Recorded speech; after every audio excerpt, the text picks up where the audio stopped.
सत्यं शिवं सुंदरम श्रीराम श्रीमदो गोस्वामी तुलसीदास जी विरचित श्री रामचरितमानस की जय हो। श्री सहित दिनकर वंश भूषण काम बहु छवि सोहई। नवे अम्बुधर बर गाते अंबर पीत सुर मन मोहई। मुक्तांग दादी विचित्र भूषण अंगे अंगिन प्रति सजे। अभोज नयन विशाल और भुज धन्य नरे निरखंति जे। बोलिए सियावर रामचंद्र भगवान की जय। आइए हम सभी प्रभु श्री राम जी के चरणों में ध्यान लगाते हैं। माम बलो कै पंकज लोचन कृपा बिलो कनि सोच विमोचन। नीलता में रस श्याम कामे अरि हृदय कंज मकरंद मधुपे हरि। जातु धान बरुते बल भंजन मुनि सजने रंजने अघिगंजन। भूसुर शशि नव वृंद बलाहक असरन शरण दीन जन गाहक। भुज बल विपुल भार मही खंडित खर दूषण विरादे बध पंडित। रवि नारी सुख रूप भूप बर जय दशरथ कुल कुमुद सुधाकर। सुजसे पुराण विदित निगमागम गावत सुरे मुनि संत समागम। करुणी के बैली के मद खंडन सब विधि कुशल कौशला मंडन। कलिमल मथन नामे ममताहन तुलसीदास प्रभु पाहि प्रणते जन। कलिमल मथन नामे ममताहन अनिता प्रभु पाहि प्रणते जन। मंगल भवन अमंगल हारी द्रवाउ सुदसे रथे अजर बिहारी। उमा सहित जेहि जपते पुरारी। उमा सहित जेहि जपते पुरारी। श्री राम जय राम जय जय राम। श्री राम जय राम जय जय राम। श्री राम जय राम जय जय राम। श्री राम जय राम जय जय राम। श्री राम जय राम जय जय राम। श्री राम जय राम जय जय राम। मंगल भवन अमंगल हारी द्रवाउ सुदसे रथे अजर बिहारी। उमा सहित जेहि जपते पुरारी उमा सहित जेहि जपते पुरारी। श्री राम जय जय राम, श्री राम जय जय राम। बोलिए रामेश्वर भगवान की जय, राजा राम की जय, भक्तवत्सल दीनानाथ की जय, राम लक्ष्मण भरत शत्रुघ्न जी महाराज की जय, जानकी नाथ की जय, राम भक्त हनुमान की जय, शारदे भवानी की जय, सद्गुरु भगवान की जय। संतन की जय, ग्रंथन की जय, हरि ओम नमः पार्वते पते, हर हर महादेव की जय।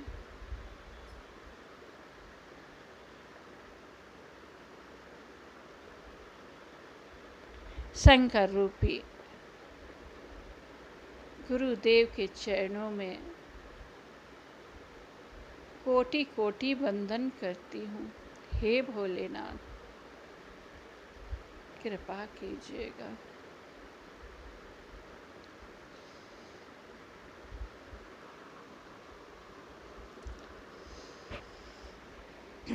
विज्ञान के माध्यम से कथा सुनने वाले सभी मानस प्रेमियों को, हरि अनुरागी भक्तों को राम राम, जय जय सिया राम, जय भोलेनाथ की।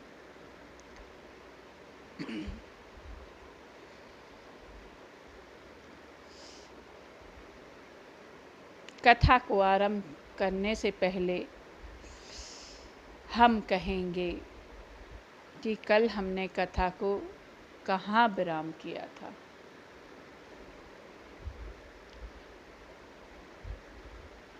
उससे पहले बहुत से लोग हमसे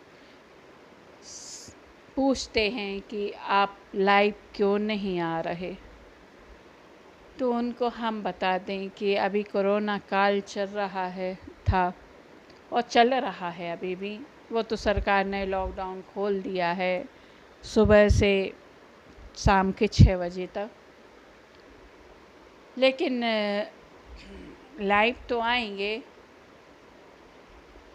यूट्यूब लाइव करेंगे, लेकिन उसके लिए कुछ व्यवस्थाएं बनानी पड़ेंगी, तभी यूट्यूब पर लाइव आएंगे। वैसे आप हमारे चैनल को सब्सक्राइब और लाइव कर सकते हैं।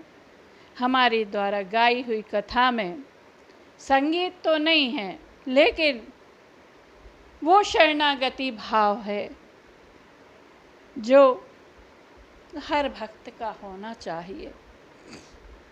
विघ्न भी आते हैं, बाधाएं भी आती हैं, लेकिन कथा को बड़े प्रेम से गाना चाहिए। हम कोई पहुँचे हुए संत तो नहीं हैं, लेकिन हमें राम जी का आदेश है, अनुभूति है, तब से हमने गृहस्थ आश्रम लिया है और आपसी सहमति से लिया है। हमने 2019 में मेरे प्रभु ने आदेश दिया था, दशहरा के टाइम पर, जब मैं मानस को इस तरह से क्रम से गाती हूँ कि दशहरा के दिन ही लंका कांड आरंभ करूँ और रावण का मानस में ही संहार करूं, क्योंकि मनुष्य इस लायक नहीं है कि रावण को मार सके। हर इंसान के दिल में कहीं ना कहीं रावण बसता है, कोई कितना ही छुपाए। रावण को मारने की किसी की वो नहीं है, एक विधान बनाया गया है, वो ठीक है। बहुत से लोग राम की छवि रखते हैं, लेकिन राम नहीं होते। इसलिए मैं कोशिश करती हूँ हमेशा कि मैं हर दशहरा पे मानस को ऐसे गाऊं कि मेरा लंका कांड में रावण का मेरे प्रभु उसी दिन ही वध करें। एक नियम चलता आया है। कई बार मेरे मन में नियम कोई आ जाता है तो फिर मैं लाख कोशिश करूं तो फिर मैं मानस को है उठा नहीं पाती। यदि एक बार प्रण कर लूं कि भगवान फलानी दिना से कथा करूंगी, फिर मैं लाख कोशिश करूं तो फिर वो भाव नहीं आता है। फिर मानस गाती रहूंगी, चौपाइयाँ गाती रहेंगी तो बच्चे कहेंगे मम्मी इससे अच्छा है आप शाम को अपना जो टाइम है उस टाइम गाओ। बोलते बेटा पता नहीं अंदर से क्यों नहीं हो रहा, क्योंकि यदि मन में कोई संकल्प कर लेती हूँ तो मेरे प्रभु भी कहते अब इसी दिन ही तू करना। मैंने पिछले महीने भी बहुत कोशिश की लेकिन मन में आ गया था अक्षय तृतीया पर कथा आरंभ करेंगे। बीच में बहुत सोचा, नहीं कर पाई, करी तो अक्षय तृतीया पर ही आरंभ की। तो मन के संकल्पों को मेरे प्रभु पूर्ण भी करते हैं, ऐसा नहीं है। और मैंने तो मानस से संबंधित जो जो संकल्प किए हैं मेरे प्रभु ने तो अभी तक पूर्ण ही किए हैं और अपनी अनुभूति कराई है। मेरी मानस जागृत मानस है। क्यों? वैसे तो प्रभु की कथा जैसे कहते भागवत जी में स्वयं भगवान कृष्ण का अंश है। भगवान ने कहा है कि जो भागवत को गाएगा उसको साक्षात मेरे दर्शन होंगे। ऐसे ही मेरे को मैं हमेशा हर महीने एक मानस जरूर करती। 18 दिन में कर लेती थी, बहुत आज़ादी से भी पढ़ूं। तो मेरा एक नियम था कि मैं मानस को महीने में एक करूंगी और संकल्प चलता आया है। पता नहीं प्रभु की क्या इच्छा हुई और मैं मंच पर बैठ गई। जिस महिला को माइक पर बोलना नहीं आता वो आज आपके सामने कथा सुना रही है। ये प्रभु की ही तो कृपा है। मैंने कभी सोचा ही नहीं कि मैं कथा को गाऊंगी। प्रभु जब जिसको जैसा कर देते हैं वो वैसा ही हो जाता है। यदि हमने प्रोफेशनली सोचा होता तो आज हमारे साथ बहुत से लोग जुड़े होते। ये अकेले का ही कदम है, इसमें कारवार जुड़ता जाए तो अच्छा है। वैसे अकेले चलने से मंजिल थोड़ी कठिन जरूर होती है पर मिलती ज़रूर है। वो मेरे प्रभु की इच्छा है। कल हमने कथा को वहाँ विराम किया था जहाँ माता कैकेयी कोप भवन में है और महाराज दशरथ कोप भवन में महारानी को मनाने के लिए प्रयत्न कर रहे हैं और महारानी कैकेयी मंथरा की पढ़ाई हुई है, इसलिए वो महाराज की प्यार भरी बातों को भी नहीं समझ पा रही है। महाराज की सच्ची बातें भी कैकेयी को झूठी लग रही हैं। जो सच्चा इंसान होता है उसकी बातें जब हमारी कुबुद्धि फिर जाती है तो अच्छी नहीं लगती।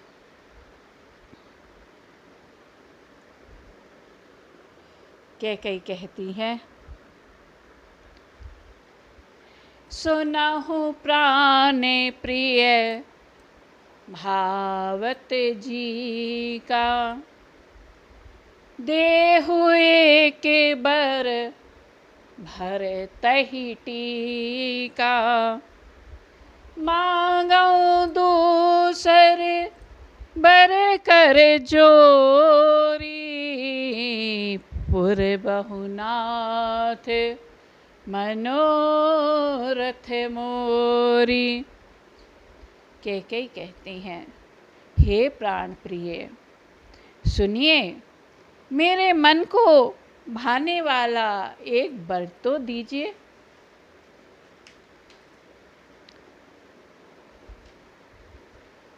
पहला वर राम को राज्य नहीं, भरत को राज तिलक दीजिए। और हे नाथ, देखिए, अपनी पहली बात रखी। महाराज दशरथ ने सोचा कि कैकेयी कहना चाहती है कि महाराज, आपकी चौथापन आ गया है, अब आप राज्य बच्चों को सौंपकर वन को प्रस्थान कीजिए और हम भी आपके साथ चलते हैं।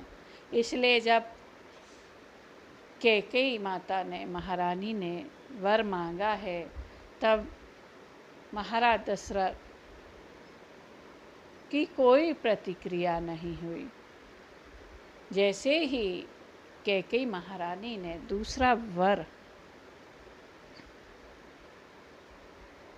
मांगने के लिए कहा, क्या कहा?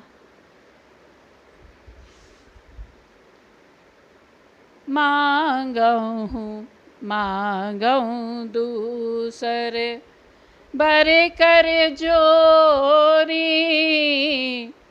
पुर बहुनाथ मनोरथ मोरी। हे नाथ, दूसरा वर भी मैं हाथ जोड़कर मांगती हूँ, मेरा यह मनोरथ पूरा कीजिए। तापस वेश विशेष उदासी, राम ही 14 बरसी राम बनवासी।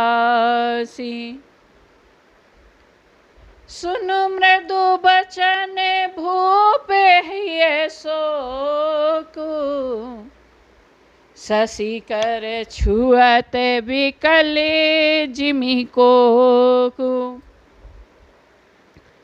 जैसे ही कैकेयी ने कहा कि तपस्वियों के वेश में विशेष उदासीन भाव से राज और कुटुंब आदि की ओर से भली भांति उदासीन होकर विरक्त मुनियों की भांति राम 14 वर्ष तक वन में निवास करें। कैकेयी के कोमल विनय युक्त वचन सुनकर राजा के हृदय में ऐसा शोक हुआ जैसे चंद्रमा की किरणों के स्पर्श से चकवा विकल हो जाता है। गयऊ सहमी नहीं कछु कही आवा, जनु जचान बन झपेटे उलावा। बिबरन भयऊ निपटे नर पालू, दामनि हनेऊ मनहु तरुतालू। राजा सहम गए, कुछ कहते ना बना, मानो वाजबन में बटेर पर झपटा हो। राजा का रंग बिल्कुल उड़ गया, मानो ताड़ के पेड़ को बिजली ने मारा हो।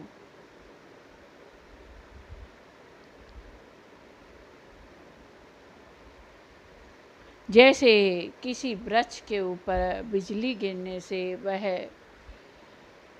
झुलस कर बदरंगा हो जाता है, वही हाल राजा का हुआ।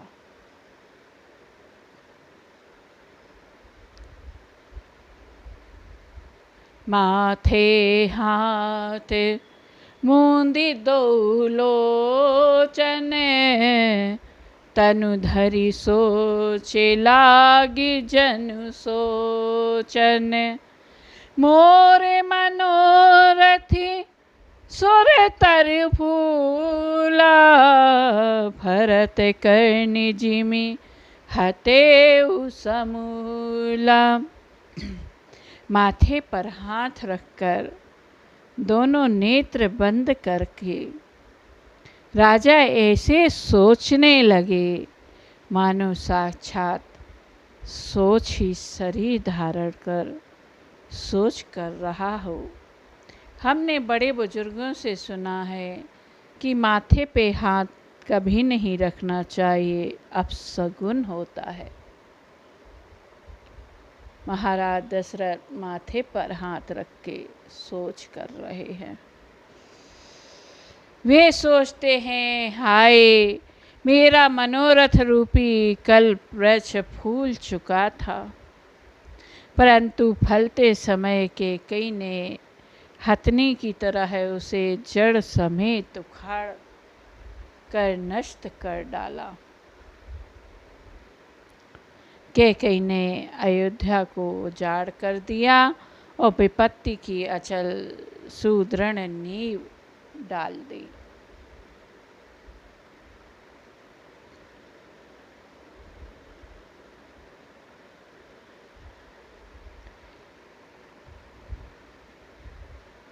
इस प्रकार राजा मन ही मन झांक रहे हैं। राजा का ऐसा बुरा हाल देखकर दुर्बुद्धि के कई मन में बुरी तरह से क्रोधित हुई और बोली, भरतु की राउर पूत न होही, आने हूँ मोल बिसाही की मोही। क्या भरत आपके पुत्र नहीं है राजा? क्या आप मुझे दाम देकर खरीद कर लाए हैं? क्या मैं आपकी विवाहिता पत्नी नहीं हूँ? जो सुनी सरू असे लागी तुम्हारे, काहे न बोलहु बचनु सम्हारे। देहु तरु अनु करहु कि नाही, सहते संगे तुम रघुकुल माही। जो मेरा वचन सुनते ही महाराज आपको वाण सा लगा, तो आप सोच समझकर बात क्यों नहीं करते? उत्तर दीजिए, हाँ कीजिए, नहीं तो ना ही कर दीजिए। आप रघुवंश में सत्य प्रतिज्ञा वाले प्रसिद्ध हैं। देने कहु अब जनि बरु देहु, तजहु सहते जगे अपे जसु लेहु।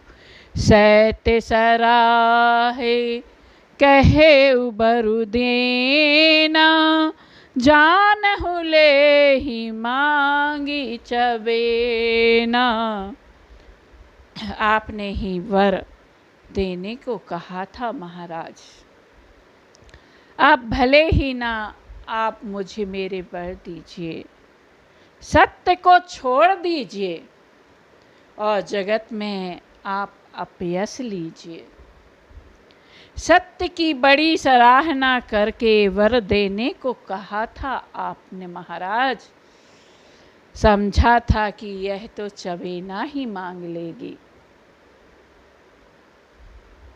महाराज को विश्वास नहीं था कि कैकेयी ऐसा कर सकती है। कई बार हम जिसको ज़्यादा प्रेम करते हैं वही घात कर देता है। इसलिए कभी किसी से ज़्यादा प्रेम नहीं करना चाहिए। प्रेम उतना ही करना चाहिए कि समय आने पर आप छोड़ सको। प्रेम तो सिर्फ और सिर्फ अपने प्रभु से करना चाहिए, जिसके लिए आप सब त्याग सको।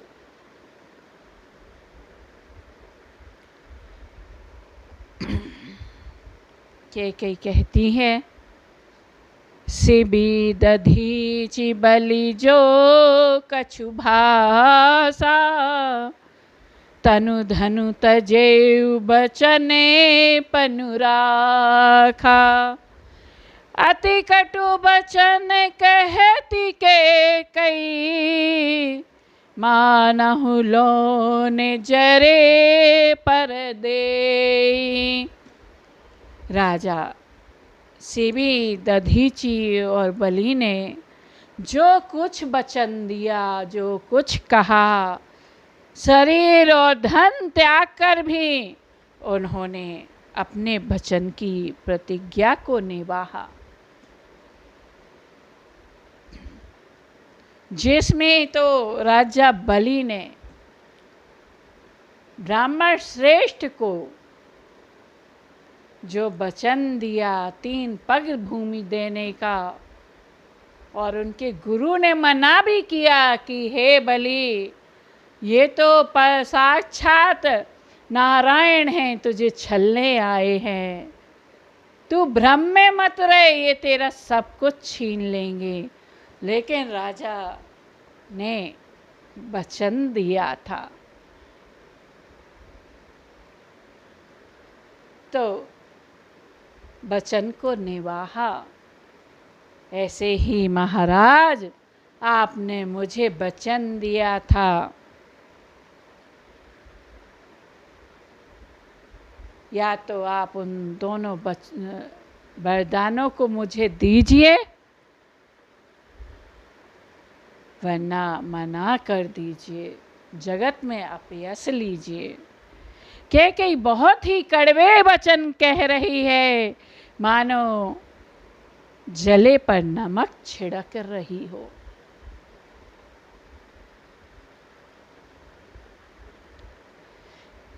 धर्म धुरंधर धीरे धरी, नयन उघारे राय, सिर धुनि लीन उषा से असी, मारे सी मोहि को ठाय।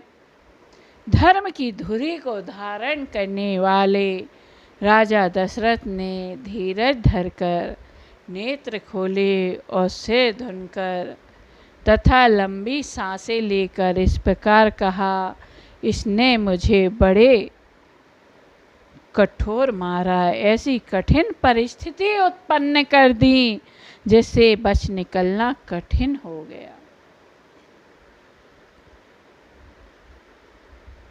प्रचंड क्रोध से जलती हुई कैकेयी सामने इस प्रकार दिखाई पड़ी, मानो क्रोध रूपी तलवार नंगी म्यान से बाहर खड़ी हो।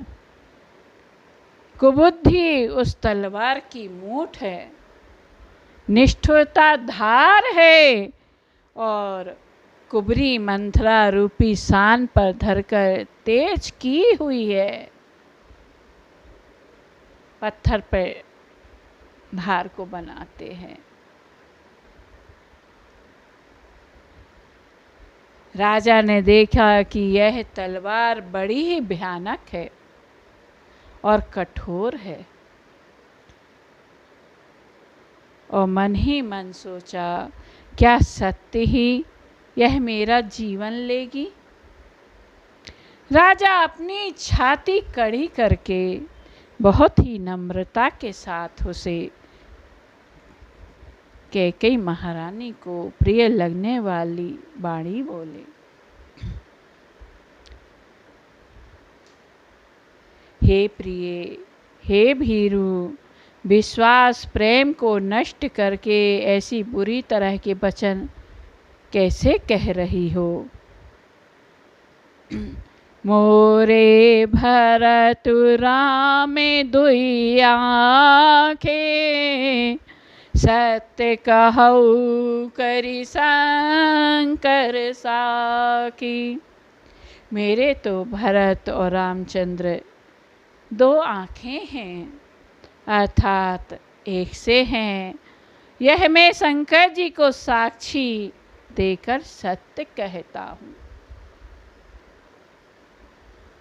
मैं अवश्य ही सवेरे ही दूत भेजूंगा और दोनों भाई भरत शत्रुघ्न सुनते ही तुरंत आ जाएंगे। अच्छा दिन, शुभ मुहूर्त सुधवा कर सब तैयारी करके डंका बजाकर मैं भरत को राज दे दूंगा। राम को राज्य का लोभ नहीं है, भरत पर उनका बड़ा ही प्रेम है। मैं ही अपने मन में बड़े छोटे का विचार करके राजनीति का पालन कर रहा था, वरना मैंने तो तुम्हारे पिता को पहले ही वचन दिया था कि मैं भरत को ही राज्य सौंपूंगा। भरत ने ही मुझे इस वचन से मुक्त किया है देवी, तभी मेरे मन में ऐसा विचार आया। महाराज ने सब सत्य कह दिया, लेकिन कैकेयी महारानी तो मंथरा की पड़ी हुई थी और शारदे बुद्धि फेर कर चली गई थी। जब हमारी बुद्धि फिरती है तो हमें सत्य भी झूठ लगता है।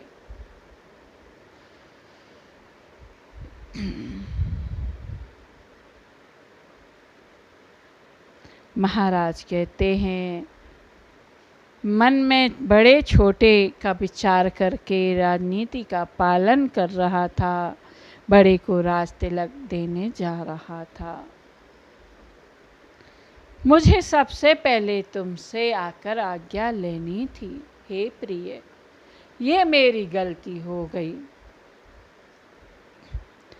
राम शपथ सत कह उसो भाऊ, राम मातु कछु कहे न काऊ।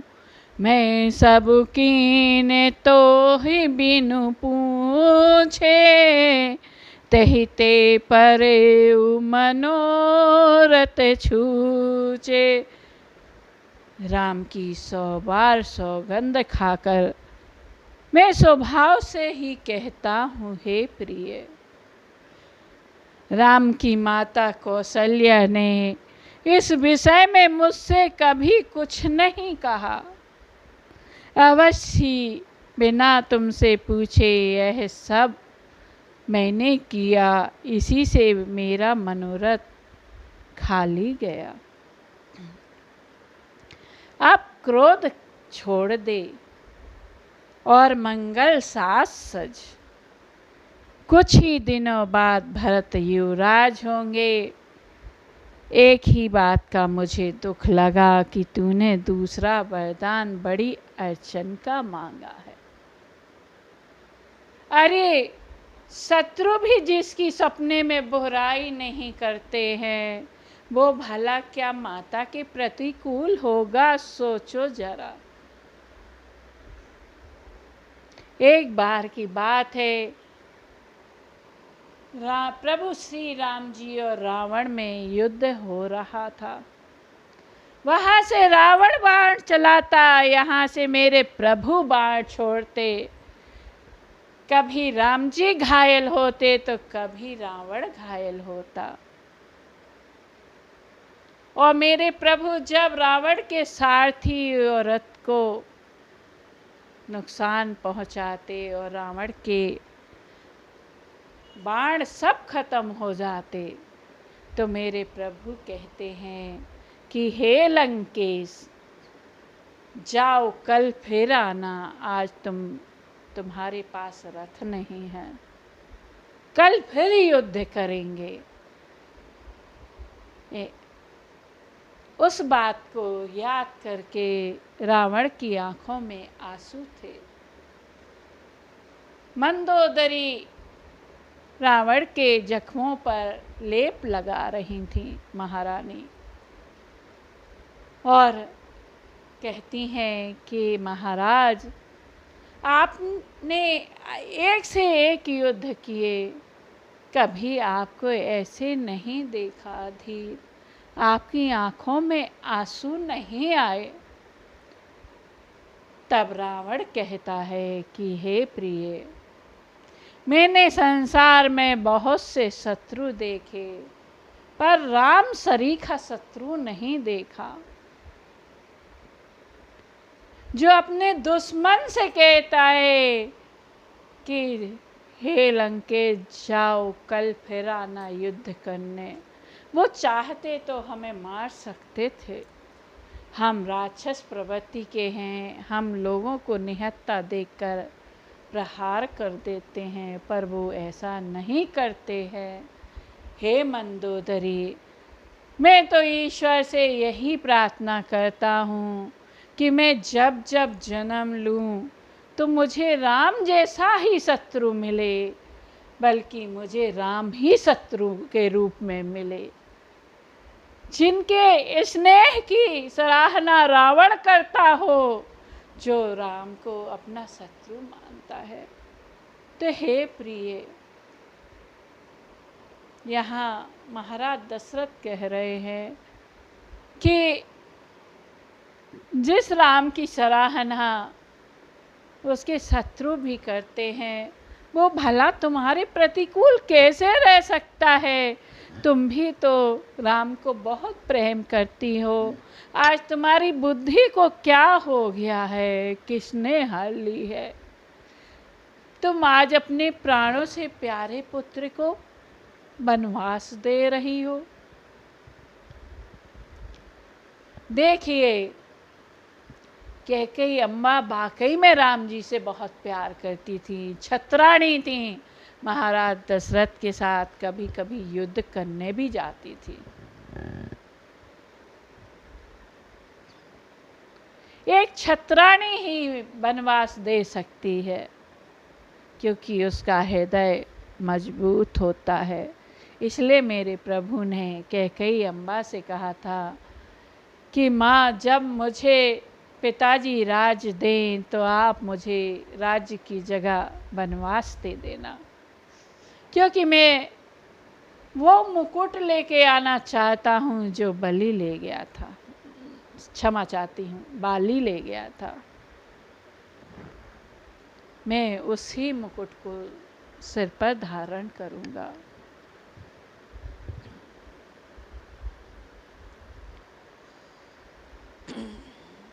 लोग कहते हैं कि दुनिया में माताएं के सुमित्रा, कैकेयी नाम क्षमा चाहती हूँ, सुमित्रा, कौशल्या नाम रखते हैं, पर कैकेयी नाम कोई नहीं रखता।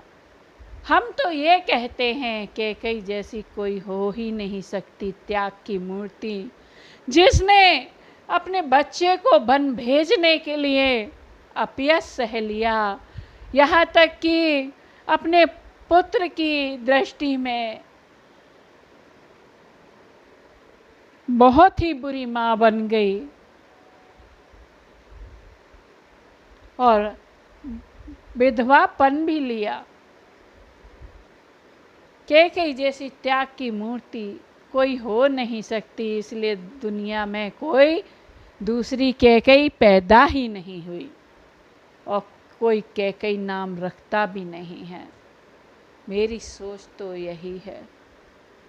जहाँ तक हमने संतों से सुना है, कैकेयी त्याग की मूर्ति थी। वो चाहती तो भरत जी जितना कठोर बोल रहे थे तो कह देती कि राम ने ही हमसे वनवास मांगा था, लेकिन नहीं कहा। अपने पुत्र की कड़वी बातों को सुनती रही। कितना धीरज होगा कि 14 वर्ष तक अपने पुत्र से, भरत से भी दूर रही। भरत जी महाराज ने कैकेयी जी से कह दिया था, मेरे पास मत आना।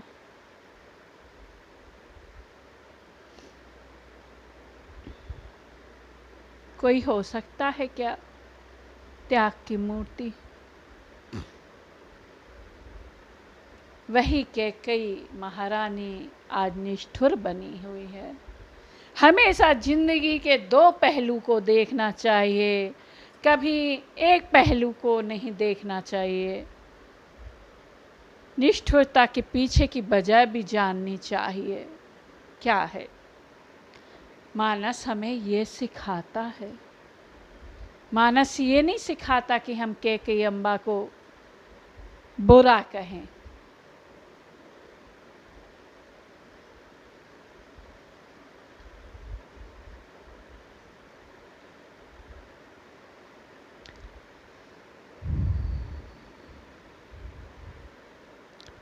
महाराज कहते हैं कैकेयी, तुम स्वयं भी तो राम की सराहना करती, उन पर स्नेह किया करती थी।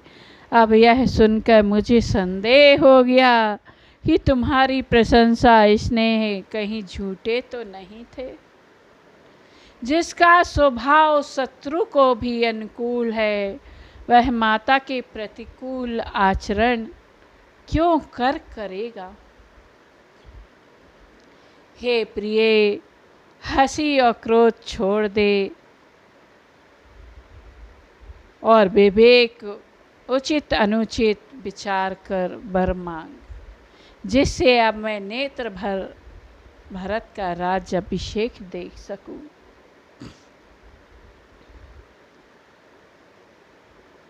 जिए मीने बरु बारी बिहीना, मनि बिनु फनि कुजिए दुख दीना।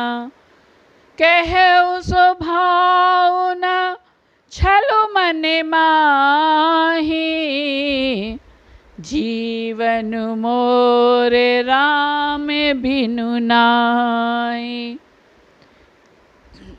हे प्रिय, मैं सत्य कहकर कहता हूँ विचार करके कि मछली चाहे बिना पानी के जीती रहे, सांप भी चाहे बिना मणि के दीन दुखी होकर जीता रहे, परंतु मैं स्वभाव से ही कहता हूँ,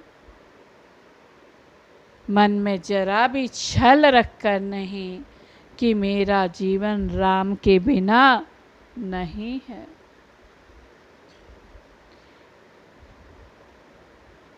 हे चतुर प्रिय, मन में समझ कर देख, मेरा जीवन श्री राम के दर्शन के अधीन है।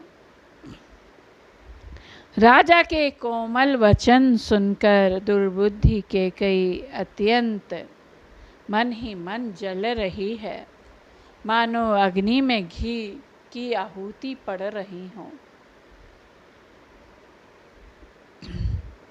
कहे करहूँ किन कोटि उपाया, यहाँ न लागहि राउरी माया। देहु की लेहु अजसे करि नाहि, मोहि न बहुत प्रपंच सुहाहि। कैकेयी कहती है, आप करोड़ों उपाय क्यों ना करें, आपकी माया मुझ पर चलने नहीं वाली। या तो जो मैंने 2 वर मांगे हैं उनको दीजिए, नहीं तो अपयश लीजिए। मुझे बहुत प्रपंच बखेड़े नहीं सुहाते।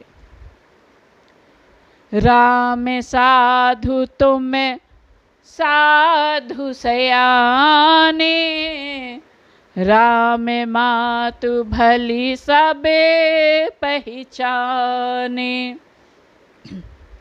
जैसे कौशिला मोर भलता का, तसे फलु नहीं देव करि साका।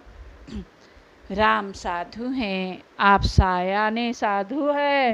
राम की माता भी भली है, मैंने सबको पहचान लिया। कौशल्या ने मेरा जैसा भला चाहा, मैं भी साका करके याद रखने योग उन्हें वैसा ही फल दूंगी। होते प्रात मुनि वेश धरी, जो ना राम बन जाही। मोर मरने राउरे अजसे नृप समझै मन माहि।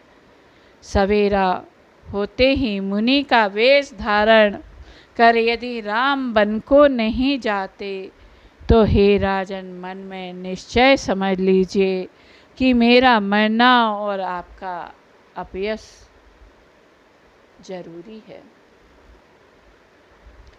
कैकेयी कहती हैं,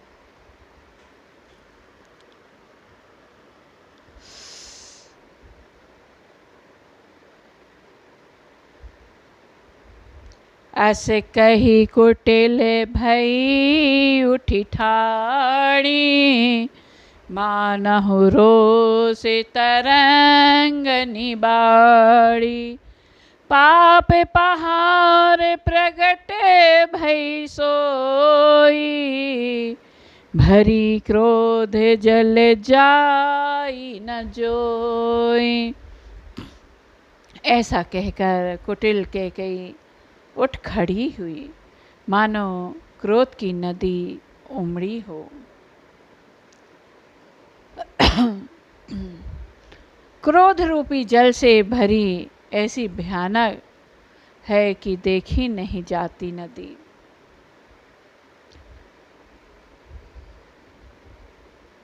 दोनों बरदान उस नदी के दो किनारे हैं।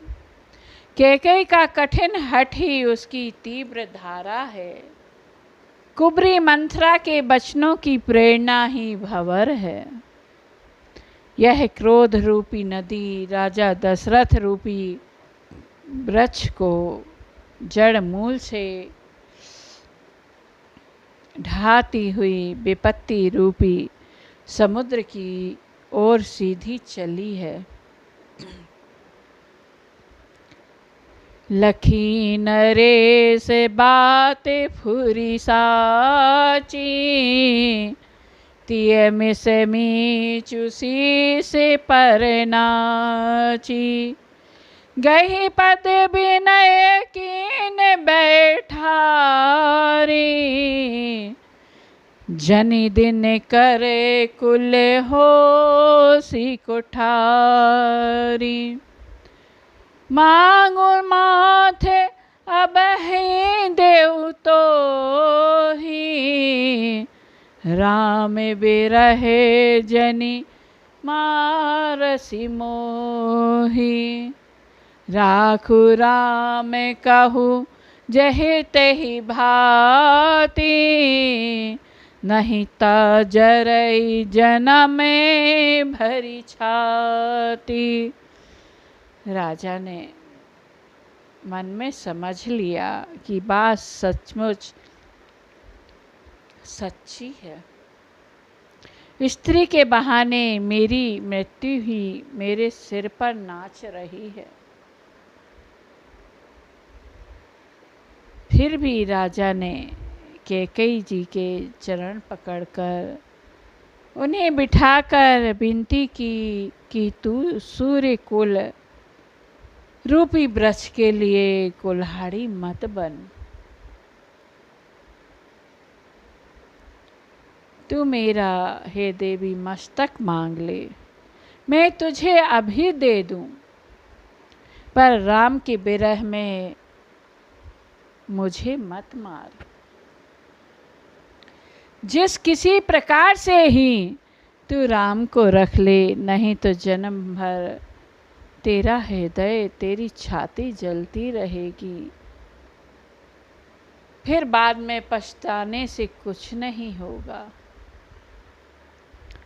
राजा ने देखा कि रोग असाध्य है, तब वे अत्यंत आर्तवाणी से हाँ राम, हाँ राम, हाँ रघुनाथ कहते हुए सिर पीटकर जमीन पर गिर पड़े।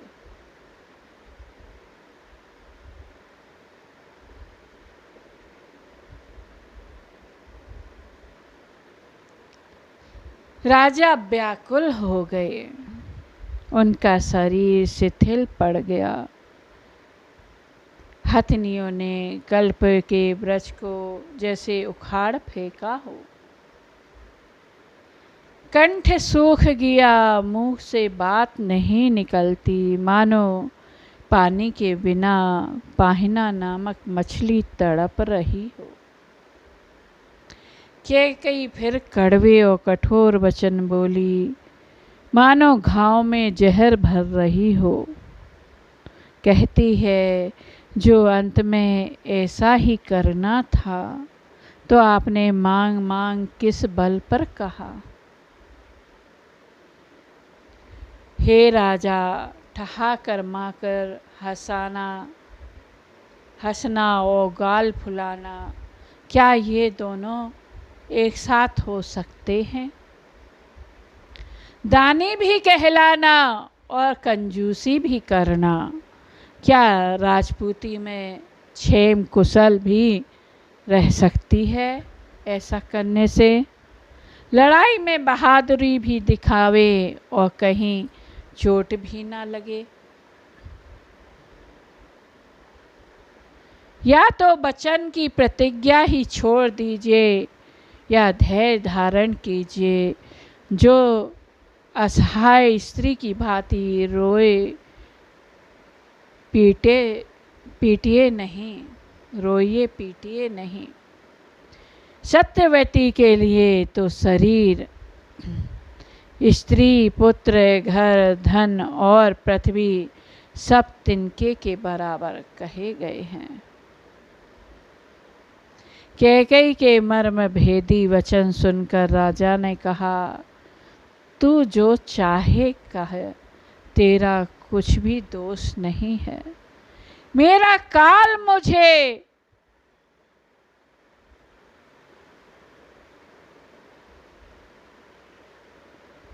काल तुझे मानो पिशाच होकर लग गया है, वही तुझसे यह सब कहला रहा है। चहते न भरत भूप पतहि भोरे, विधि बस कुमति बसी जिय तोरे। सो सब मोर पाप परिणाम, भयउ कुठाहर जहि विधि बाम। भरत तो भूलकर भी राजपद नहीं चाहते, होनहार बस ही तेरे ही जी में कुमति आ बसी है। यह सब मेरे पापों का परिणाम है, जिससे कुसमय बेमौके विधाता विपरीत हो गया। तेरी उजाड़ी हुई यह सुंदर अयोध्या फिर भली भांति बसेगी कैकेयी, और समस्त गुणों के धाम श्री राम की प्रभुता भी होगी। सब भाई उनकी सेवा करेंगे और तीनों लोकों में श्री राम की बड़ाई होगी। परंतु हे कैकेयी, तोरे कलंक मोरी पछिताऊ, मुँह न मिटहि न जायउ काहू। अब तो हिनी के लागे करु सोई, लोचन ओट बैठी महु गोई। केवल तेरा कलंक और मेरा पछतावा मरने के बाद भी नहीं मिटेगा, यह किसी तरह नहीं जाएगा। अब तुझे जो अच्छा लगे वही कर, मुँह छिपाकर मेरी आँखों की ओट जा बैठ, मेरी नज़रों से दूर हो जा, अर्थात मेरे सामने से हट जा, मुझे मुँह ना दिखाना। जब लगी जियो कहवे कर जोरी, तब लगी जनी कछु कहे सी बहोरी। फिर पछतह सी अंत अभागी, मारसी गाय नहारू लागी। मैं हाथ जोड़कर कहता हूँ कि जब तक मैं जीता रहूं तब तक फिर कुछ ना कहना, अर्थात मुझसे ना बोलना। अरे अभागिनी, हे दुर्बुद्धि, फिर तू अंत में पछताएगी जो तू नहारी तात के लिए गाय को मार रही है। परे उराऊ कही कोटि विधि, काहे करसी निदानु। कपट सयानी न कहती कछु, जागति मनहु मसानु। राजा करोड़ प्रकार से बहुत तरह से समझाकर कहकर हार गए कि तू क्यों सर्वनाश कर रही है। पर कैकेयी के समझ में नहीं आता। महाराज पृथ्वी पर गिर पड़े। कपट करने में चतुर कैकेयी कुछ बोलती नहीं, मानो मौन होकर मसान जगा रही हो। शमशान में बैठकर प्रेत मंत्र सिद्ध कर रही हो। राम राम रटे बिकल भुआलू, जनु बिनु पंख बिहंग बेहालू। हृदय मनावे भोर जनि होई, राम ही जाई कहे जनि कोई। राजा राम राम रट रहे हैं और ऐसे व्याकुल है जैसे कोई पंछी पंख के बिना बेहाल हो। जैसे संपाति सूर्य के पास अभिमान में गया और उसके पंख जलने से बेहल होकर धरती पर पड़ा हो। ऐसे ही महाराज दशरथ की दशा है। वे अपने हृदय में मनाते हैं कि सवेरा ना हो और कोई जाकर श्री राम जी से यह बात ना कहें। उदय करऊं जनि रवि रघुकुल गुर, अवध बिलो की सूल होए उर।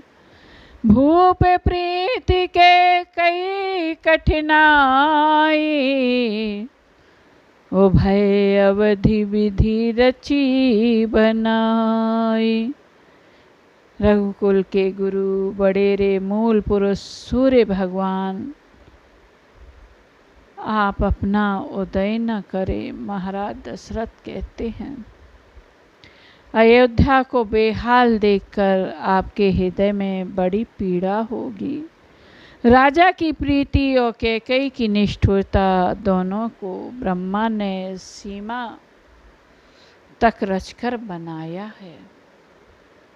अर्थात राजा प्रेम की सीमा है और कैकेयी निष्ठुरता की। विलाप करते करते ही राजा को सवेरा हो गया। राजद्वार पर बीड़ा, बांसुरी और शंख की ध्वनि होने लगी। भाट लोग वृंदावली पढ़ रहे हैं और गवैये गुणों का गान कर रहे हैं। सुनने पर राजा को वे बाण जैसे लग रहे हैं। राजा को ये सब मंगल साज कैसे नहीं सुहा रहे, जैसे पति के साथ सती होने वाली स्त्री को आभूषण नहीं सुहाते। श्री राम जी के दर्शन की लालसा उत्साह के कारण उस रात्रि में किसी को नींद नहीं आई। नगर के लोगों को इसलिए नींद नहीं आई कि कल हम अपने राजकुंवर को राजपद होते हुए देखेंगे। और महाराज दशरथ को रात भर नींद इसलिए नहीं आई कि सवेरे होते ही मेरा राम बन के लिए चला जाएगा। राजद्वार पर मंत्रियों और सेवकों की भीड़ लगी है। वे सब सूर्य को उदय हुआ देखकर कहते हैं कि ऐसा कौन सा विशेष कारण है कि अवधपति दशरथ जी अभी तक नहीं जागे। रोज तो सूर्योदय के पहले जाग जाया करते थे। राजा नित्य ही रात के पिछले पहर जाग जाया करते थे। आज हमें बहुत आश्चर्य हो रहा है। जाओ जाकर राजा को जगाओ, उनकी आज्ञा पाकर हम सब काम करें। गए सुमंत्र तब राउर माही, देखी भयावनी जात डेराही। धाय खाए जनु जाय न हेरा, मानहु विपति विषाद बसेरा। सब लोग सुमंत्र जी से कहते हैं कि आप जाइए। तब सुमंत्र राजमहल में गए, पर राजमहल को भयानक देखकर वे जाते हुए डर रहे हैं। ऐसा लगता है मानो दौड़कर काट खाएगा। उसकी ओर देखा भी नहीं जाता, मानो विपत्ति और विषाद ने वहां डेरा डाल रखा हो। पूछने पर कोई उत्तर नहीं देता। वे उस महल में गए जहां राजा और कैकेयी थे। जय जीव कहकर सिर नवाया, वंदना करके बैठे और राजा की दशा देखकर तो वे सूख ही गए। मन ही मन सोचने लगे, जरूर महारानी ने कुछ न कुछ तो किया है, कुछ न कुछ गड़बड़ है।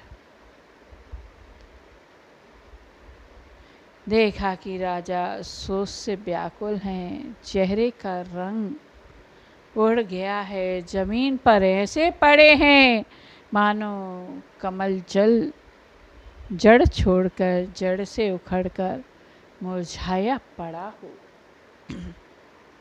मंत्री मारे डर के कुछ पूछ नहीं सकते। तब अशुभ से भरी हुई और शुभ से विहीन कैकेयी बोली, परी न राजहि नींद निसी हेतु, जान जगदीशु। राम राम रटि भोर किए, कहे न मरम महेशु। हे सुमंत्र, राजा को रात भर नींद नहीं आई। इसका कारण तो जगदीश्वर ही जाने। इन्होंने राम राम रटकर सवेरा कर दिया, परंतु इसका भेद राजा कुछ भी नहीं जानते। सुमंत्र जी मन ही मन सोच रहे हैं कि जो राजा कल तक प्रसन्न थे, वो आज ऐसे व्याकुल क्यों पड़े हैं। जरूर रानी ने कुछ न कुछ तो किया है, वरना राजा ऐसे पड़े नहीं होते। अपने प्राण से प्यारे पुत्र को वो तो आज राजाभिषेक, राजा का पद देने वाले थे, देने वाले हैं। भला वो क्यों ऐसे अधीर होंगे। कुछ तो गड़बड़ है। कैकेयी मन में सोचती है कि यदि इनको हम बता देंगे कि महाराज की दशा ऐसी है, क्यों हुई, तो सुमंत्र मंत्री हैं, कोई ना कोई युक्ति तो निकाल ही लेंगे। सुमंत्र के बार बार पूछने पर भी कैकेयी कुछ नहीं कहती। वो तो यही कहती कि राम को जल्दी ले आओ।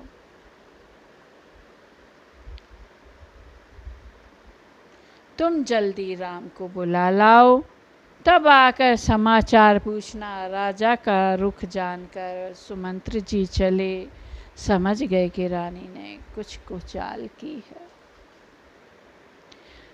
सुमंत्र सोच से व्याकुल हैं, रास्ते पर पैर नहीं पड़ता, आगे बढ़ा नहीं जाता। सोचते हैं राम को बुलाकर राजा क्या कहेंगे। किस तरह हृदय में धीरज रख धरकर वे द्वार पर गए। सब लोग उनके मन मारे उदास देखकर पूछने लगे। सब लोगों को का समाधान करके किसी तरह समझा बुझाकर सुमंत्र वहाँ गए जहाँ सूर्य कुल के तिलक श्री राम जी थे। श्री राम जी ने सुमंत्र को आते देखा तो पिता के समान समझकर उनका आदर किया। श्री राम जी के मुख को देखकर राजा की आज्ञा सुनाकर वे रघुकुल के दीपक श्री राम को अपने साथ लेवा चले। श्री राम जी मंत्री के साथ बुरी तरह से बिना किसी लिवाज के जा रहे हैं, यह देखकर लोग जहाँ तहाँ विषाद कर रहे हैं। रघुवंश मणि श्री राम जी ने जाकर देखा तो राजा अत्यंत ही बुरी हालत में पड़े हैं, मानो सिहनी को देखकर कोई बूढ़ा गजराज सहम कर गिर पड़ा हो। राजा के ओठ सूख रहे हैं और सारा शरीर जल रहा है, मानो मणि के बिना सांप दुखी हो रहा हो। पास ही क्रोध से भरी कैकेयी को देखा, मानो साक्षात मृत्यु ही बैठी हो, राजा के जीवन की अंतिम घड़ियां गिन रही हो।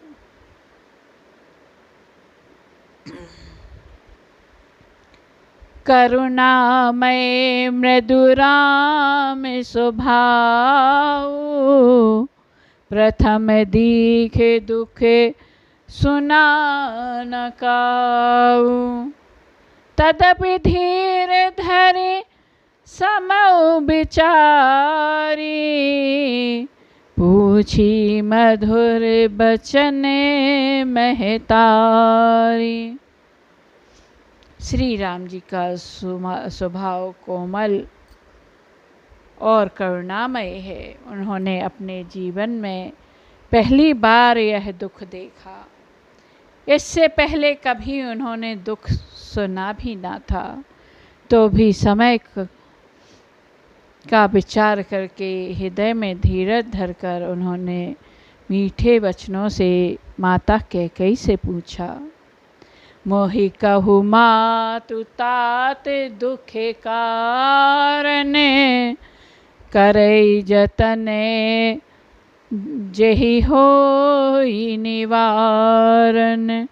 सुनहु राम सब कारण येहु, राजहि तुम्हें पर बहुत स्नेहु।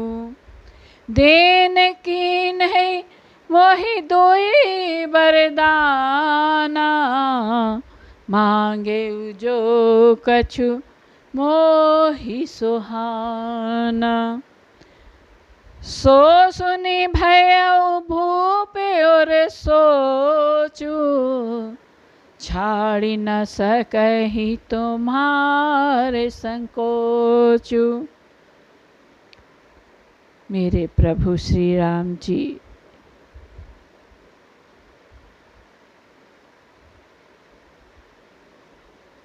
का स्वभाव कोमल और करुणामय है, तो भी समय का विचार करके हृदय में धीरज धरकर उन्होंने मीठे वचनों से कैकेयी माँ से पूछा, हे माता, मुझे पिताजी के दुख का कारण तो बताओ, ताकि जिससे उसका निवारण हो सके, मैं दुख दूर कर सकूं।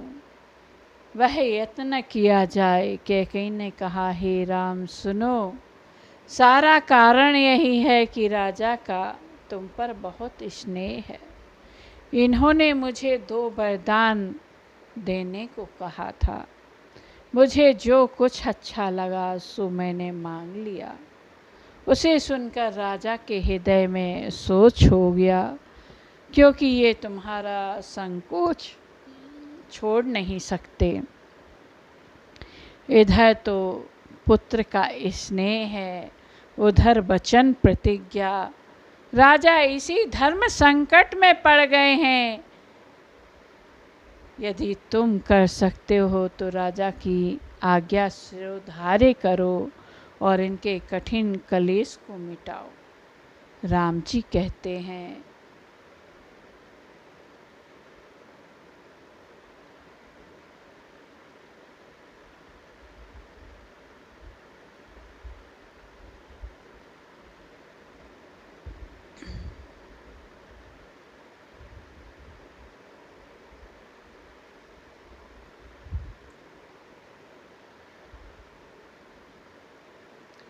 कई कठोर वचन कहे जा रही है, कड़वी वाणी बोल रही है, जिसे स्वयं कठोरता भी अत्यंत व्याकुल हो उठी।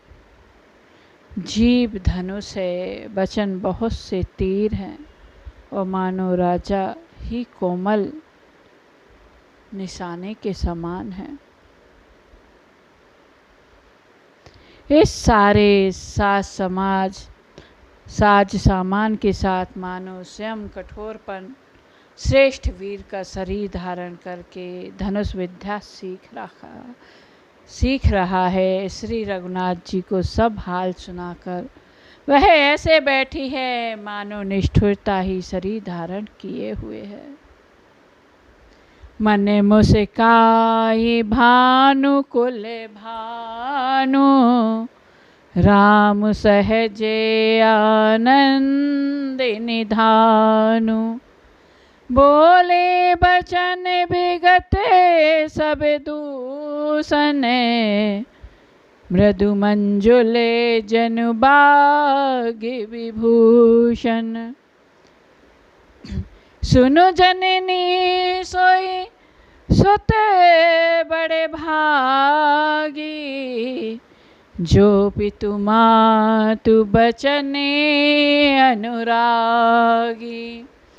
तनय मातु पितु तो सिनिहारा, दुर्लभ जननी सकले संसारा। शूर्य कुल के शूर्य स्वाभाविक ही आनंद निधान श्री राम जी मन में मुस्कुरा कर सब दूषणों से रहित ऐसे कोमल वचन, सुंदर वचन बोले जो मानो बाणों के भूषण ही थे। वो कहते हैं, हे माता सुनो, वही पुत्र बड़भागी है जो माता पिता के वचनों का अनुरागी है, पालन करने वाला है। आज्ञा पालन के द्वारा माता पिता को संतुष्ट करने वाला पुत्र हे जननी सारे संसार में दुर्लभ है। यहाँ मेरे प्रभु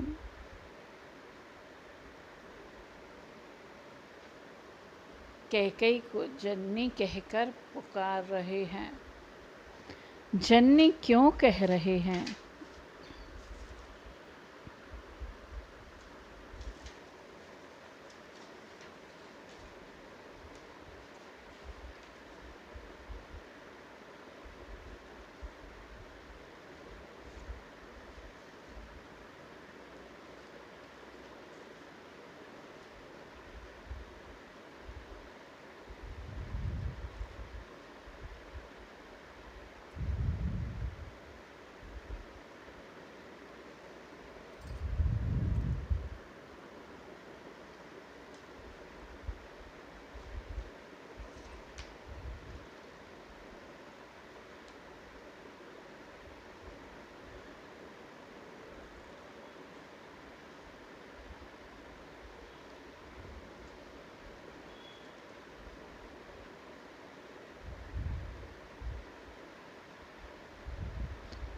वैसे माँ और जननी में कोई अंतर नहीं है, लेकिन जननी उसे कहते हैं जो जन्म देने वाली माँ होती है।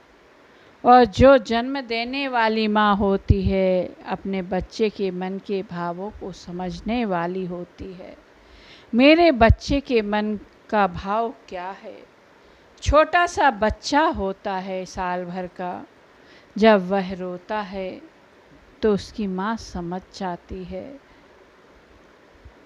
आज भगवान राम को लग रहा है कि कैकेयी माँ संसार भले ही कौशल्या जी को मेरी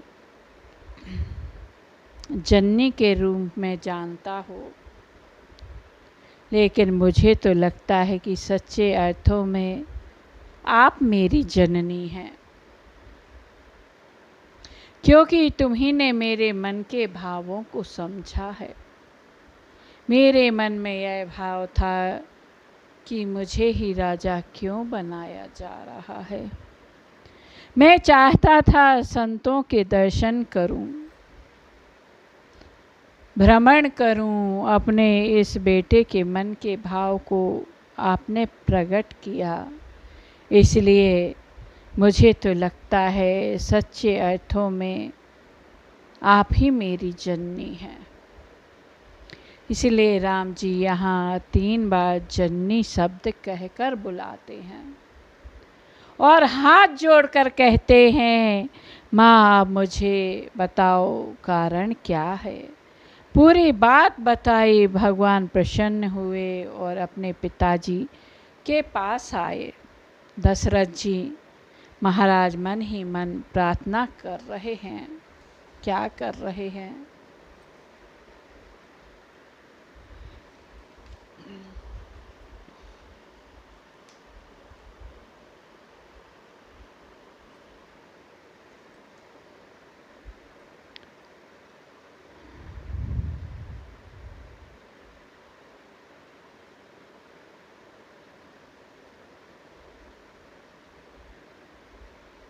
अजसु हो जग सुजसु न साऊ, नर के परो बरु सुरे परु जाऊ।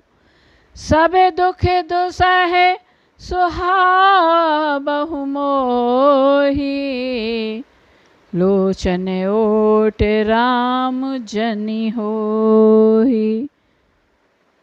जगत में चाहे अपयश हो, सुयश नष्ट हो जाए, चाहे नया पाप होने से मैं नरक में गिरूं अथवा स्वर्ग चला जाए,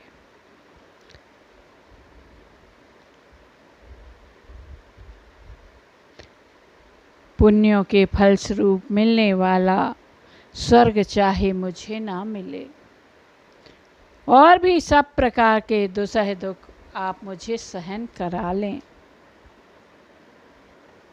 राजा मन ही मन इस प्रकार विचार कर रहे हैं, बोलते नहीं। उनका मन पीपल के पत्ते की तरह डोल रहा है। श्री रघुनाथ जी ने पिता को प्रेम के बस जानकर यह अनुमान करके कि माता फिर कुछ कहेगी तो पिताजी को दुख होगा, देश काल अवसर के अनुकूल विचार कर विनीत वचन कहे, हे तात मैं कुछ कहता हूँ, यह ठिठाई करता हूँ, इस अनुचित मेरी बाल्यावस्था समझकर क्षमा कीजिए।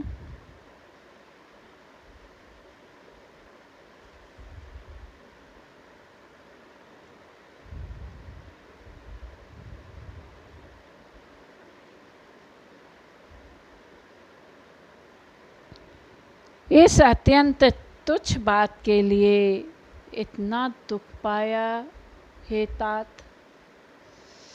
मुझे किसी ने पहले कहकर यह बात नहीं जनाई। स्वामी आपको इस दशा में देखकर मैंने माता से पूछा, उनसे सारा प्रसंग सुनकर मेरे सब अंग शीतल हो गए। मुझे बड़ी प्रसन्नता हुई।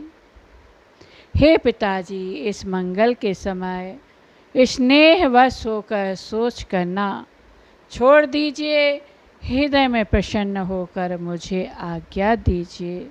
यह कहते हुए प्रभु श्री राम जी सर्वांग पुलकित हो गए। राम जी महाराज दशरथ से, अपने पिताजी से कहते हैं, पिताजी वो पुत्र धन है जिसके चरित्र को सुनकर उसके माता पिता को आनंद मिलता है। धन्य जन्म जगति तलतासु, पितहि प्रमोद चरित्र सुनीतासु। वह पुत्र धन्य है, उसका चरित्र धन्य है, जिसके माता पिता को सुनकर आनंद मिलता है। उसका जन्म लेना सार्थक है। आप मुझे आदेश दीजिए, मैं जाऊंगा। और कब 14 वर्ष बीत जाएंगे पता ही नहीं चल पाएगा। वापस आकर आपको, आपके चरणों में प्रणाम करूंगा। दशरथ जी महाराज कुछ बोल नहीं रहे और भगवान ने दशरथ जी को प्रणाम किया और कहा, माताओं से आज्ञा लेकर आपके पास आता हूँ। वनवास की बहुत ही तीखी अप्रिय बात नगर भर में इतनी जल्दी फैल गई, मानो डंक मारते ही बिच्छू का विष सारे शरीर में चढ़ गया हो।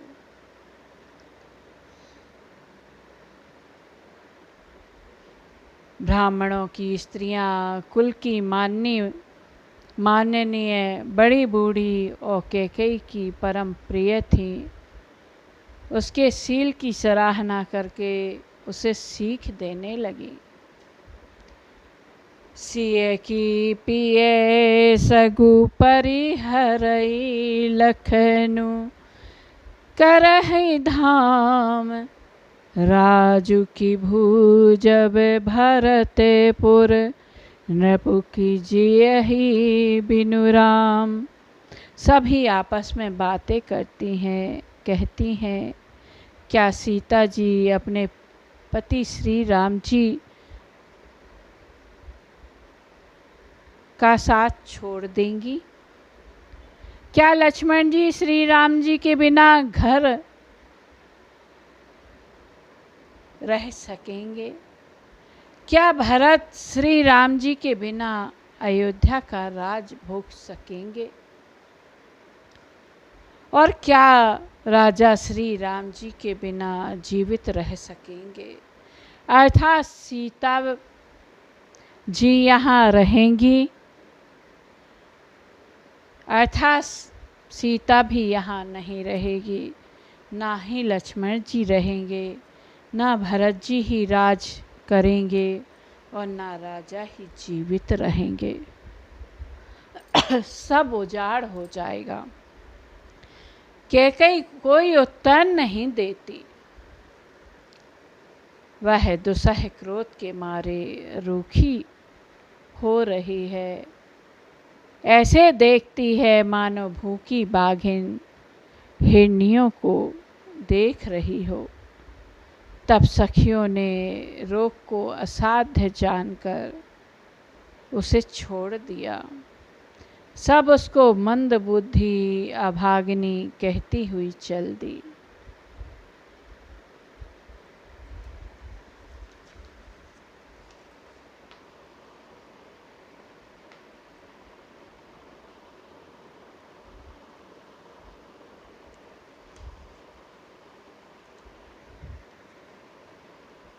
मेरे प्रभु,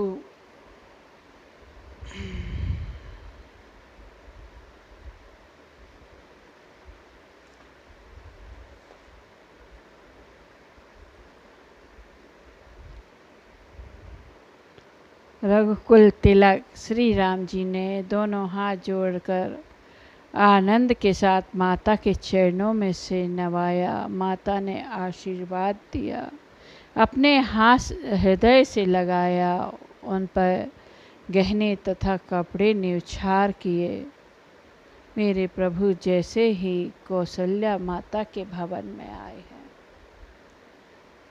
बारे बारे मुख चूमती माता, नयन नेह जल पुले कित गाता, गोद राखी पुनि हृदय लगाए, स्त्रवत प्रेम रस पयद सुहाए। माता बार बार श्री राम जी का मुख चूमती हैं, नेत्रों में प्रेम का जल भराया और सब अंग पुलकित हो गए। श्री राम को अपनी गोद में बिठाकर फिर हृदय से लगाकर सुंदर स्तन प्रेम रस दूध बहने लगे। उनका प्रेम महान आनंद कुछ कहा नहीं जाता, मानो कंगाल ने कुबेर का पद पा लिया हो। बड़े आदर के साथ सुंदर मुख देखकर माता मधुर वचन बोली, कहु तात जननी बलिहारी, कबहि लगने मुद मंगलकारी, सुकृत शील सुख सीव सुहाई, जन्म लाभ कई अवधि अघाई। हे तात, माता बलिहारी जाती है, वह आनंद मंगलकारी लग्न कब है जो मेरे पुण्यशील सुख की सुंदर सीमा है, जन्म लेने के लाभ की पूर्णतम अवधि है, तथा जिस लग्न को सभी स्त्री पुरुष अत्यंत व्याकुलता से इस प्रकार चाहते हैं, जिस प्रकार प्यास से चातक की शरद ऋतु के स्वाति नक्षत्र की वर्षा को चाहते हैं। चातक एक ऐसा पक्षी है जो शरद ऋतु के स्वाति नक्षत्र की वर्षा को ही ग्रहण करता है। चाहे आप लाख उसको नदी में डाल दो, चाहे कुछ भी कर लो, लेकिन वो अपनी चोंच ऊपर किए रहता है। तात जाऊं बलि बेगी नहाऊं, जो मने भावे मधुरे कछु खाऊं, पितु समीप जब लाए हूँ भैया, भई बड़ी बार जाई बलि मैया, मातु वचन सुनी अति अनुकूला, निरखी राम मनु भवरु न भूला, धर्म धुरीन धर्म गति जानी, कहु मातु सने अति मृदुबानी, पिता दीन मोहि कारण राजू, जह सब भांति मोरे बड़े काजू, आयस देहु मुदिते मन माता, जेहि मुद मंगल कानन जाता, जनी स्नेह बस डरे पसी भोरे, आनंद अम्बे अनुग्रह तोरे। माता कौशल्या कहती हैं, तात जाऊं बलि बेगी नहाऊं। हे तात, मैं बलैया लेती हूँ, तुम जल्दी नहा लो और जो मन में भाए कुछ मीठा खा लो। भैया, तब पिता के पास जाना, बहुत देर हो गई, माता बलिहारी जाती है। माता के अत्यंत अनुकूल वचन सुनकर जो मानो स्नेह रूपी कल्प वृक्ष के फूल थे, जो सुख रूपी मकरंद से भरे थे, श्री राजलक्ष्मी के मूल थे, ऐसे वचन रूपी फूलों को देखकर श्री राम जी का मन रूपी भौरा उन पर नहीं भूला।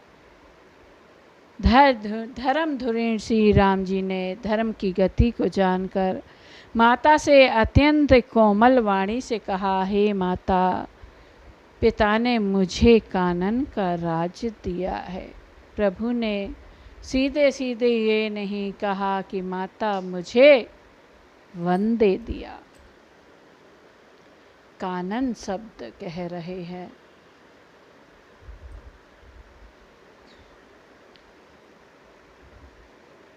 मेरे प्रभु कहते हैं, जहाँ सब प्रकार से मेरा काम बनेगा, हे माता, तू प्रसन्न मन से मुझे आज्ञा दे, जिससे मेरी कानन की यात्रा में आनंद मंगल हो।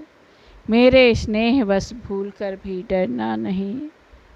हे माता, तेरी कृपा से आनंद ही होगा। मैं 14 वर्ष कानन में रहकर पिताजी के वचनों को प्रमाणित सत्य कर फिर लौटकर तेरे चरणों का दर्शन करूँगा। तू मन को दुखी मत कर। वहाँ पर एक मंत्री का पुत्र भी था।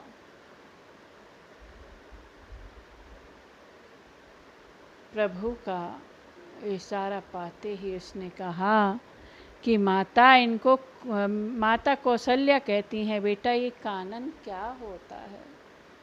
तब मंत्री का पुत्र कहता है कि माता, इनको कोई कानन आनन का राज नहीं मिला, इनको तो 14 वर्ष वनवास का राज मिला है।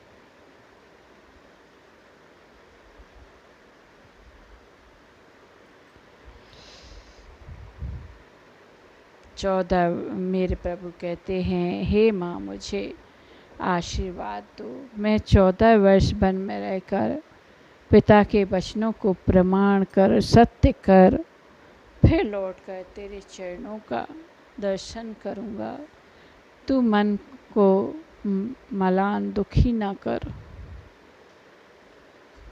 वचन विनीत मधुरे रघुबरे के, सरसम लगे मातुर करे के।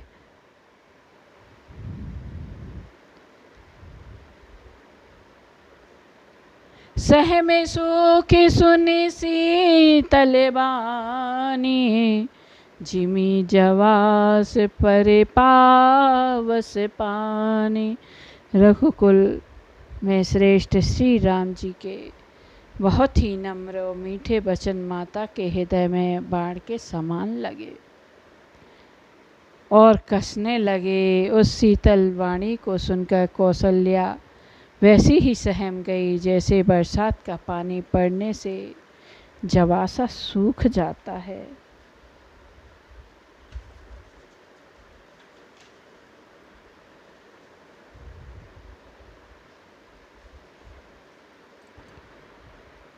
हृदय का विषाद कुछ कहा नहीं जाता। मानो सिंह की गर्जना सुनकर हिरनी विकल हो गई है। नेत्रों में जल भर आया, शरीर थर थर कांपने लगा। मानो मछली को माजा पहली वर्षा का फेन खाकर बदहास हो गई हो। धरि धीरजु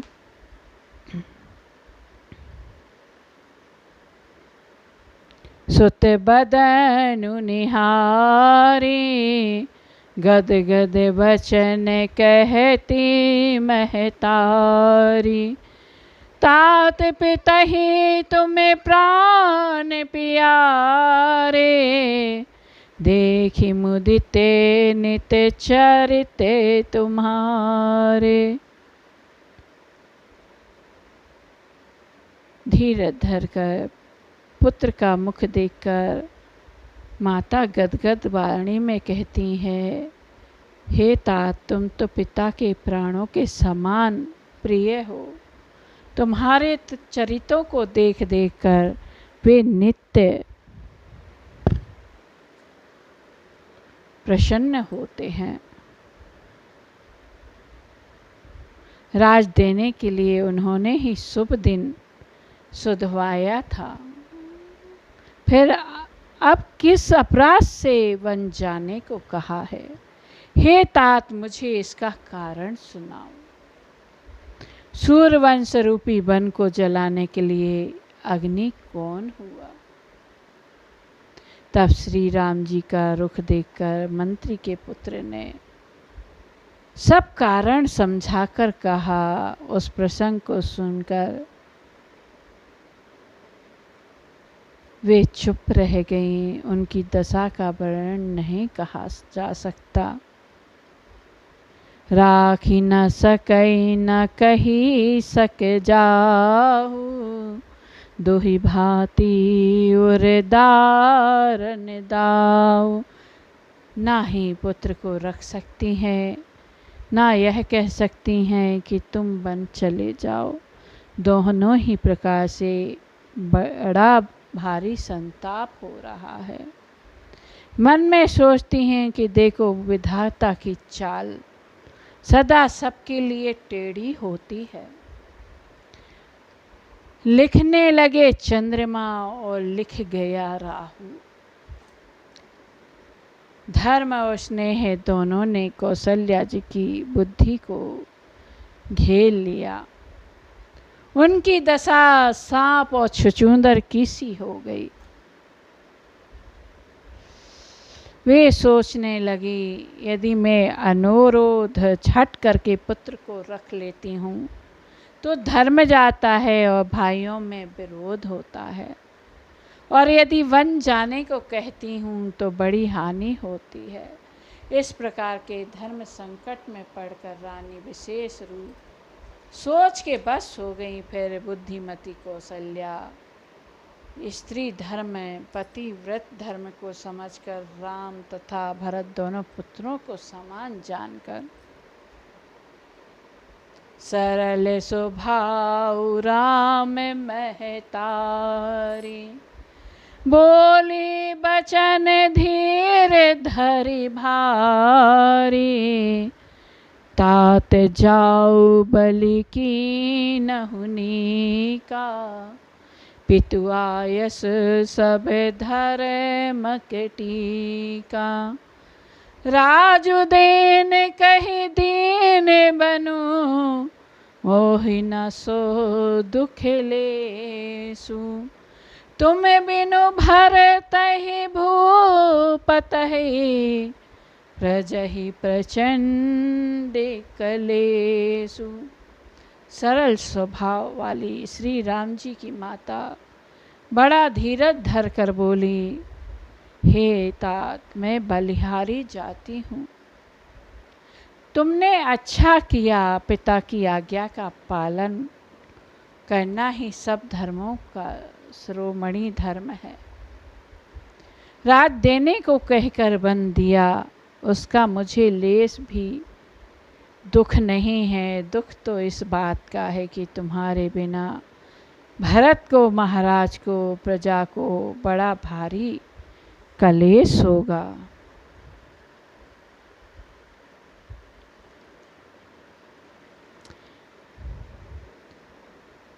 पितु बन देव मातु बन देवी, खग मृग चरण सरूरुह सेवी। वन के देवता तुम्हारे पिता होंगे, वन देवी माता होगी। वहाँ के पशु पक्षी तुम्हारे चरण कमलों के सेवक होंगे। राजा के लिए अंत में तो वनवास करना उचित ही है। केवल तुम्हारी सुकुमार अवस्था देखकर हृदय में दुख होता है। बड़े भागी बनूं अवध अभागी, जो रघुवंश तिलक के तुम त्यागी।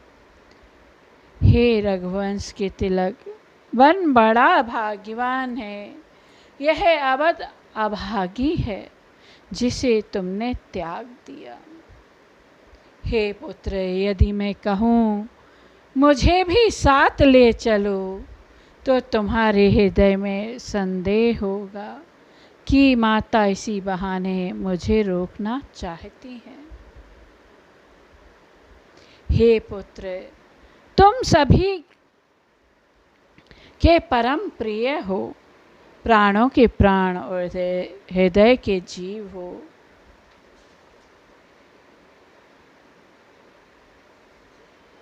वही प्राण तुम कहते हो कि माता मैं वन को जाऊं, मैं तुम्हारे वचनों को सुनकर बैठी पछताती हूँ। यह सोचकर झूठा स्नेह बढ़ाकर मैं हट नहीं करती। बेटा, मैं बलैया लेती हूँ, माता का नाता मानकर मेरी सुध भूल ना जाना। देव पितर सब तुम ही गोसाई, राखहु पलक नयने की नाई। हे गोसाई, सब देवों पितर तुम्हारी वैसी ही रक्षा करें जैसे पलकें आँखों की रक्षा करती हैं। तुम्हारे वनवास की अवधि 14 वर्ष जल है, प्रियजन और कुटुंबी मछली हैं। तुम दया की खान, धर्म की धुरी को धारण करने वाले हो। ऐसा विचार कर वही उपाय करना जिससे सबके जीते जी तुम आ मिलो। मैं बलिहारी जाती हूँ तात।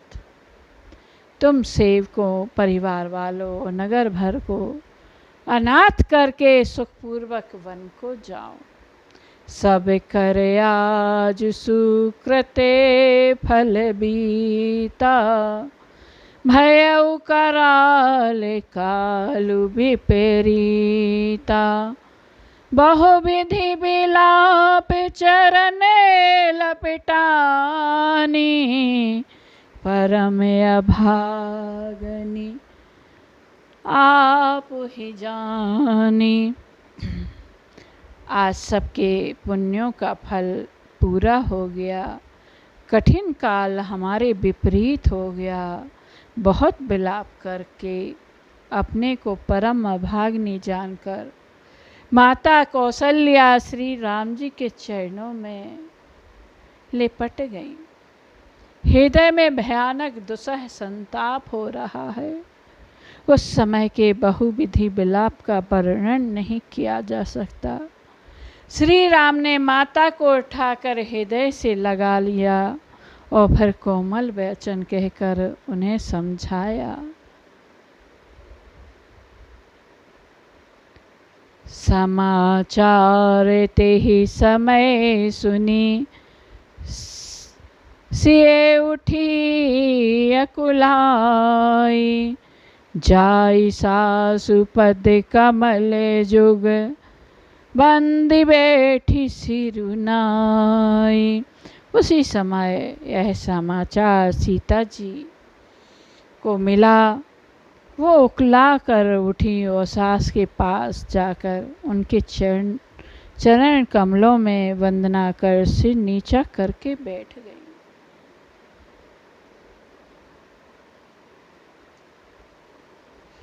सामने कोमल वाणी से सास ने कोमल वाणी से आशीर्वाद दिया।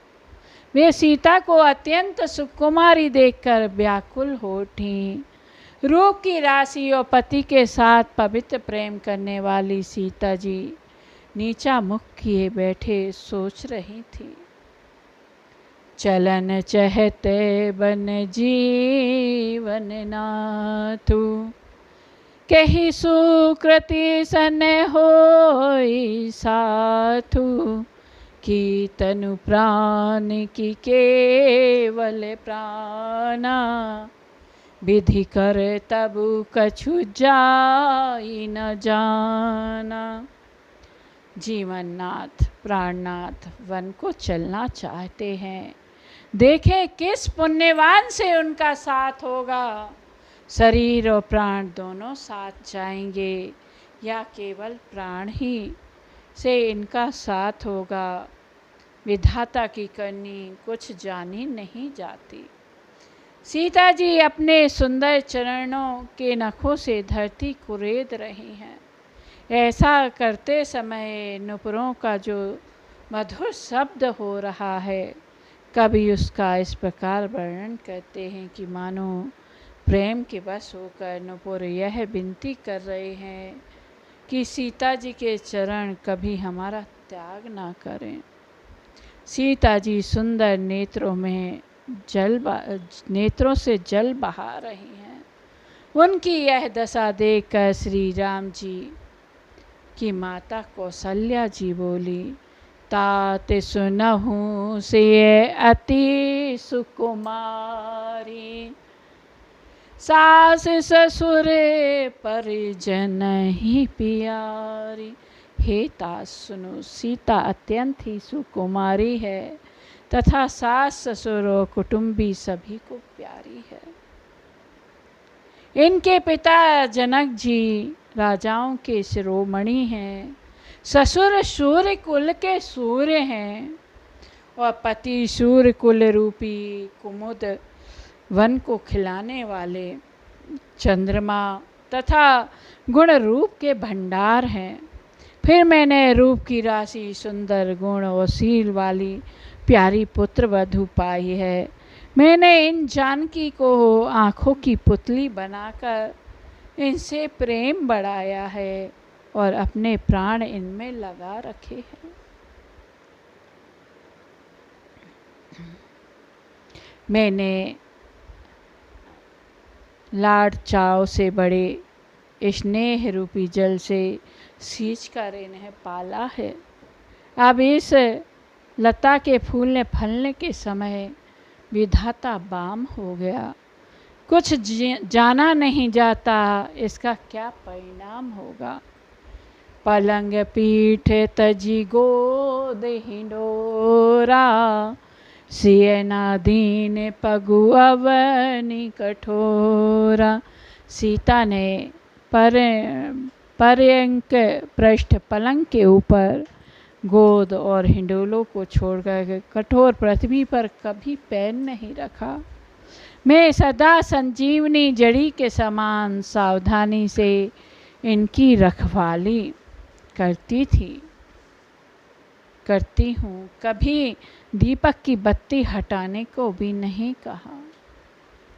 सोई सिय चलन चाहती बन साथा, आय सुकाह होई रघुनाथा। चंद किरण रस रस के चकोरी, रवि रुख नयन सकई किमि जोरी। वही सीता अब तुम्हारे साथ वन चलना चाहती है। हे रघुनाथ, उसे क्या आज्ञा होती है। चंद्रमा की किरणों का रस चाहने वाली चकोरी सूर्य की ओर आँख किस तरह मिला सकती है। वन के लिए तो ब्रह्मा जी ने विषय सुख को ना जाने वाली कोल भीलों की लड़कियों को रचा है, जिनका पत्थर के कीड़े जैसा कठोर स्वभाव है। उन्हें वन में कभी कलेश नहीं होता अथवा तपस्वियों की स्त्रियां वन में रहने योग्य हैं। जिन्होंने तपस्या के लिए सब भोग तज दिए हैं। हे पुत्र, जो तस्वीर के बंदर को देखकर डर जाती हैं, वो सीता वन में किस तरह रह सकेंगी। देव सरोवर के कमल वन में विचरण करने वाली हंसनी क्या गड़ैया तलैयों में रहने के योग है। ऐसा विचार कर तुम्हारी आज्ञा हो मैं जानकी को वैसी ही शिक्षा दूँ। माता कहती हैं यदि सीता घर में रहे तो मुझको बड़ा सहारा होगा। श्री राम ने माता की प्रिय वाणी सुनकर जो मानो सील और स्नेह रूपी अमृत से सनी हुई थी, कही प्रिय बचन विवेक मय कीन्हि माति परितोष। लगे प्रबोधन जान की प्रगति विपिन गुण दोष। विवेकमय प्रिय वचन कहकर माता को संतुष्ट किया। फिर वन के गुण दोष प्रकट करके वे जानकी जी को समझाने लगे। यहाँ मास परायण 14वां विश्राम आता है। आज की कथा को हम यहीं विराम करेंगे। कल तक की जय जय सिया राम।